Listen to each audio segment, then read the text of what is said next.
For a Father. For a Father is one of the few poems I've ever been given.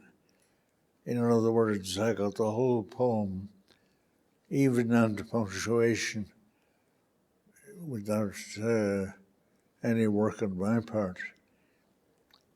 Husband said that was something that happened only when you were younger, and that it ceased to happen as you grew older and you had to work for everything.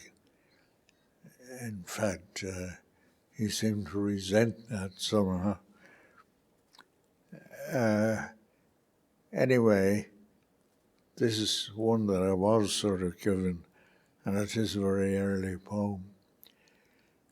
It was written in the old Wicklow Hotel, which was, of course, in Wicklow Street, just off Grafton.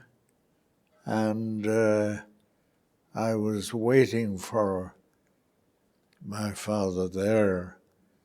I had just come back from Austria, which was or rather from the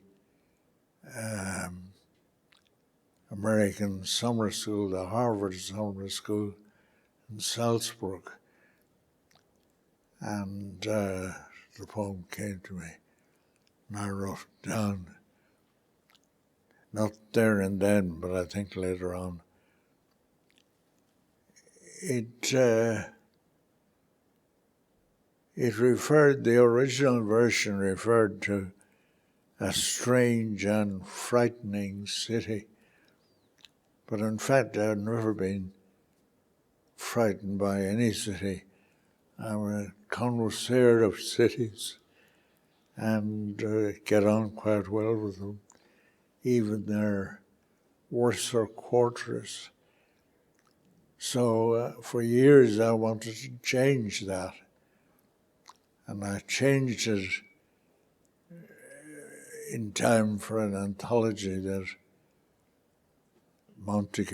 John Montague was doing. And he didn't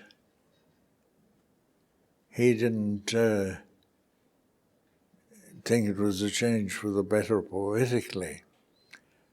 But I've forgotten any intermediate version there might be, and I've changed one word back to something like the original, menacing city.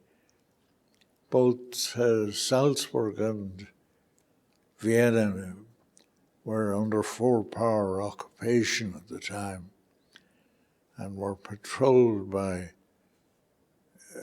armies in their national uniform, American, French, Russian, and English.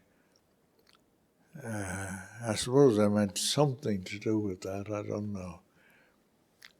Anyway, here it is, For a Father. With the exact length and pace of his father's stride, the son walks. Echoes and intonations of his father's speech are heard when he talks. Once, when the table was tall and the chair a wood, he absorbed his father's smile and carefully copied the way that he stood. He grew into exile slowly, with pride and remorse, in some ways better than his begetters, in others worse, and now having chosen with strangers, half glad of his choice, he smiles with his father's hesitant smile and speaks with his voice.